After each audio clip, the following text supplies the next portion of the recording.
क्यों हमको कष्ट दिया गया।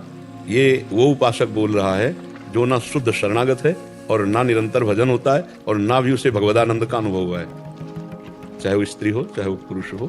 अभी वो विषयानंद का स्वाद ले रहा है, छोटी मोटी भक्ति कर रहा है, अनुकूलता को भगवान की कृपा मानता है, प्रतिकूलता में भगवान से अश्रद्धा या प्रश्नवाचक चिन्ह खड़ा कर देता है। ये अभी कमजोरी भक्ति की है, क्योंकि अनुकूलता और प्रतिकूलता इंद्रिय और शरीर मन को लेकर है।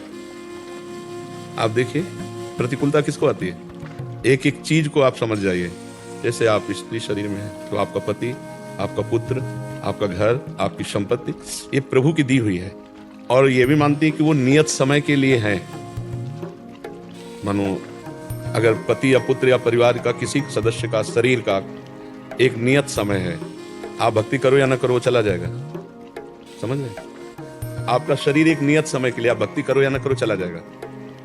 अगर आप भगवान के भक्त हैं तो इस विधान को जानते हैं कि इसका नाम मृत्यु लोक, यहाँ सब मरेंगे और अपने समय के अनुसार मरेंगे, तो आपको दुख नहीं होना, क्योंकि भगवान की वस्तु है, वो भगवान का जन है, वो भगवत स्वरूप है। जितने मिनट, जितने घंटे, जितने दिन के लिए आए उतने दिन टिकेगा, फिर चला जाएगा।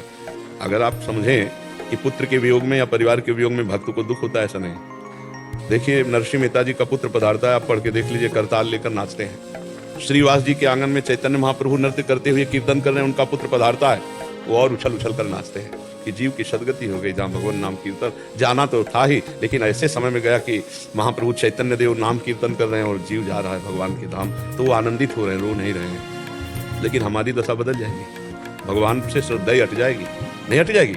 मतलब हम लोग फल भक्ति का मायाकृत अनुकूलता चाहते हैं।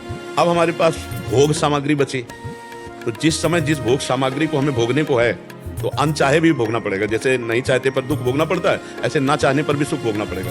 तो इन भोगों के लिए हम भगवान की कृपा को क्यों तौलें कि अनुकूलता मिली तो जय जय, प्रतिकूलता मिली तो पता नहीं भगवान नाराज है क्या। इसका मतलब वो भक्त अभी भगवान से नहीं जुड़ा, भोगों से जुड़ा हुआ है। उसकी चित्तवृत्ति सच्चिदानंद में प्रभु से जुड़ी होती तो महलों में राखो चाहे झोपड़ी में वास दो, कभी घी घना, कभी मुट्ठी भर चना, कभी वो भी न बना, पर जय जय श्री राधे ही निकलेगा, कभी आपसे शिकायत नहीं होगी। अभी हम भगवान की प्रेम लक्षणा भक्ति को प्राप्त नहीं है, नहीं शिकायत नहीं निकली। ये भगवान के द्वारा जो विधान किया गया है, किसी से कहना नहीं, चुपचाप सहना है, वो मंगल में विधान है।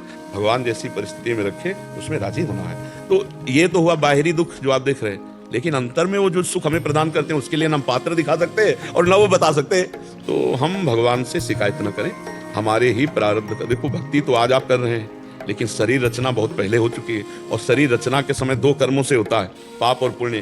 तो बिना चाहे जब पुण्य का नंबर आएगा ना तो अनुकूलता, सुख, प्रणाम, नमस्कार, वाह वाह सब मिलने लगेगी, और जब पाप का नंबर आएगा तो गाली मिलेगी, अपमान मिलेगा, दुख मिलेगा, विपत्ति मिलेगी, संकट मिलेगी। तो हमें दोनों सहना है। भक्ति तो हम आज नई खेती है, वो पुरानी खेती है। वो जब आएगी तो हमें घबराना नहीं है, हमारे प्रभु है ना, उन्हीं में चित्त लगाना है। हमें दुखी नहीं होना, दुखी सुखी होना है भक्त का लक्षण नहीं है, संसारी पुरुष का लक्षण है। भक्त हर समय आनंदित रहता है, प्रसन्न रहता है। मेरे स्वामी पहला चतुरासी जी के पद की पहली लाइन है, वो जीवन में उतार ले महान भक्त बन जाएगा। जोई जोई प्यारो करे सोई मोही भावे, बस ये लाइन ये भक्त की है, जोई जोई प्यारो करे सोई मोही भावे। इसलिए मस्त रहो, शिकायत मत करो, जैसी भी परिस्थिति है भोग लो और खूब नाम जप करो, जय बोलो।